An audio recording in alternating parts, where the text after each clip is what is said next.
മുഖ്യമന്ത്രിയെ കാത്ത് കേരളം അന്തിമ ചർച്ച ഇന്ന് ഡൽഹിയിൽ.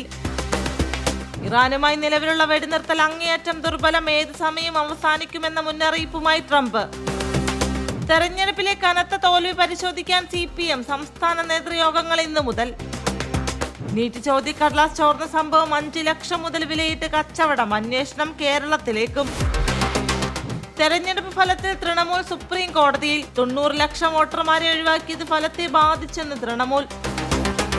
വിജയ് സർക്കാരിന് ആദ്യ ഫല പരീക്ഷണം, സ്പീക്കർ ഡെപ്യൂട്ടി സ്പീക്കർ തെരഞ്ഞെടുപ്പ് നടക്കും. MLA-മാരുടെ എണ്ണം മാത്രമല്ല ജനവികാരവും ഹൈക്കമാൻഡ് പരിഗണിക്കും, നിലപാട് വ്യക്തമാക്കി കെ മുരളീധരൻ. ബ്രിട്ടനിൽ രാഷ്ട്രീയ പ്രതിസന്ധി, കീർ സ്റ്റാമർക്കെതിരെ ലേബർ പാർട്ടിയിൽ കലാപം, രാജ്യസമ്മർദ്ദം ശക്തമാകുന്നു.